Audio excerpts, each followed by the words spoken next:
What's up, guys? I'm Randall. This is Absolute Veteran. Welcome to my gear dungeon. Today we're going to be talking about something that almost no one goes into the woods without, and I have an alternative to that commodity that I think is way better. Nope, it's not beer or vodka.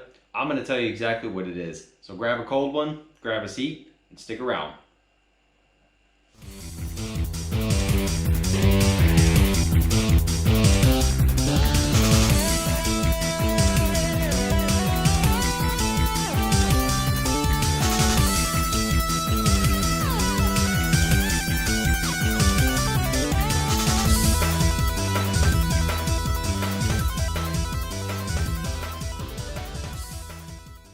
While we all love a nice hot cup of joe, sitting around the fire in the morning, getting ready to go, listening to the woods, the peace and quiet and serenity, I cannot go camping without having coffee in the morning. It's just part of the deal. I think you guys know what I'm talking about. But if I'm going out for pure survival, I'm leaving the coffee at home and I'm taking something else. I already know a lot of you guys are going to start getting upset. This is a very unconventional method. Can you guess what it is?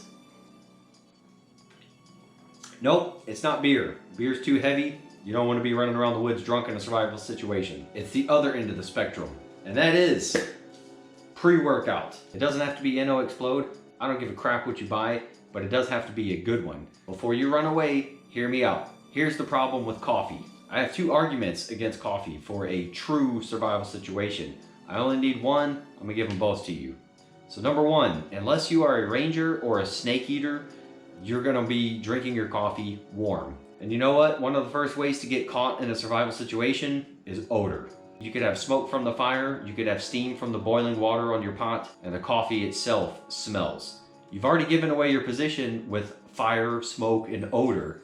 Now you're gonna sit around, possibly in the open, chilling out, drinking coffee. So whoever is seeing the smoke or the steam or smelling the odor, they're starting to come onto your position, and you're just chilling out, drinking coffee.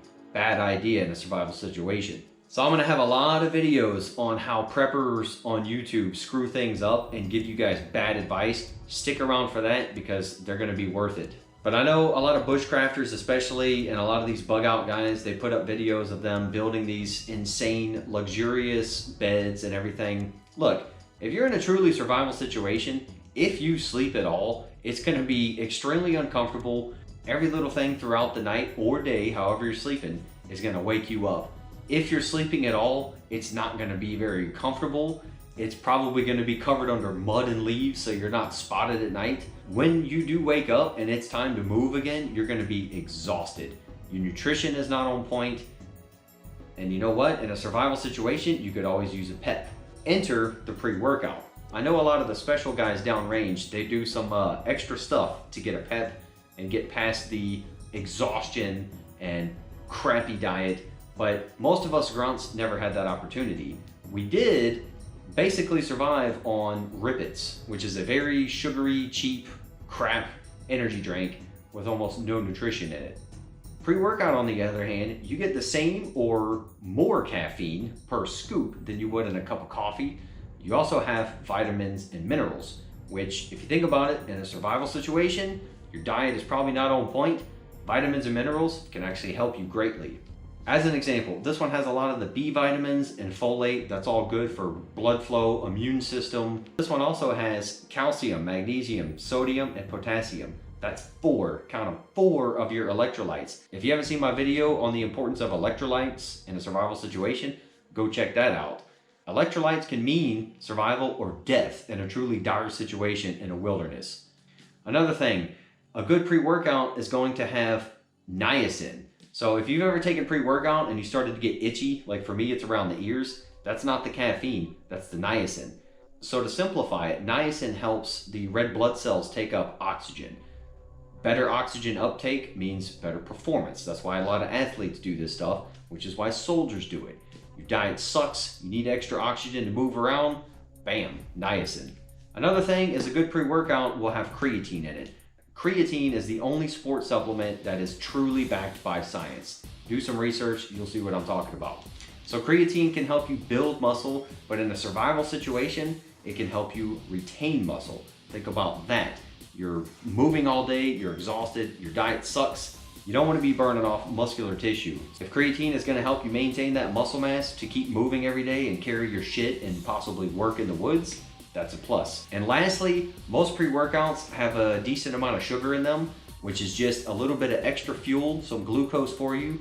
When you wake up in the morning or at night before you start your movement, you got the caffeine, you got all the vitamins and minerals. Now you got some sugar, and sugar is energy that'll get you going. Now don't get me wrong, I'm not putting this giant tub in my rucksack, but if you're packing a bug out bag, chances are you're calculating the amount of coffee you want to consume during your pre-planned bug out time, whether it's 3 days, 7 days, a month, whatever you're doing, you're planning most of your consumables for that pack. I would just plan 1 scoop per day for however long my bug out is. If you calculated it, minus all the vitamins and minerals and extra stuff pre-workout has, just calculate it per pound or ounce or gram of weight, however you want to calculate it. You will find that 1 scoop of this stuff has just as much, if not more caffeine in it than how much your coffee is going to weigh. And you get the added benefit of all the vitamins and minerals and all the other stuff I talked about. I'll calculate what I think I'm going to need, put the scoops in a Ziploc bag, and there you go.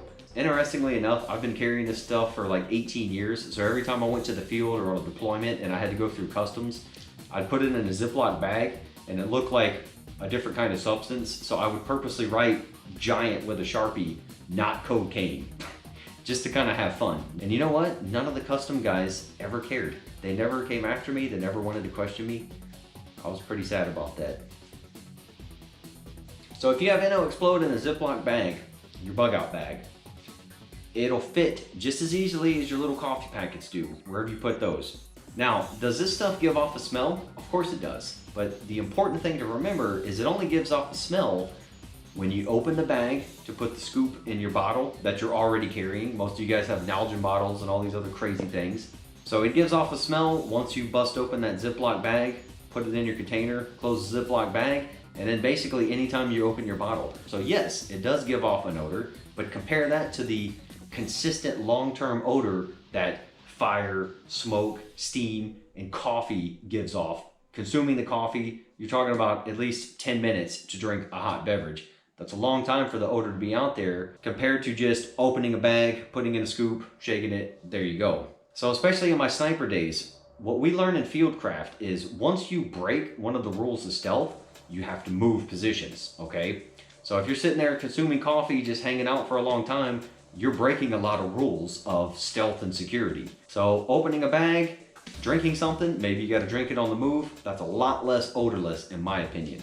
Like I said, this is a very unconventional method, but I think going through it, maybe you guys can appreciate the benefit of some kind of pre-workout supplement. You get a lot of stuff in there. You got your caffeine, which is your pep in the morning. It's really fast, it's mostly odorless. You get all the vitamins and minerals, and you get all the extra stuff in there that can honestly kind of help supplement a crappy diet in a true survival situation when your diet is not that well. So I hope you guys enjoyed this one. Like I said, I have a ton of these videos to put out on where preppers are screwing up and giving you guys terrible advice. So be looking forward to those. Let me know what you think down below. Old school guys that will never give up coffee, let me know what you think about this. If you're a fellow soldier and you basically survived on pre-workout and rippets down range, I'd love to see the conversations below. Stay tuned for more tips like this. Make sure you like and subscribe. Hit that bell so you're not missing notifications. And I'll see you guys in the next video. Ciao.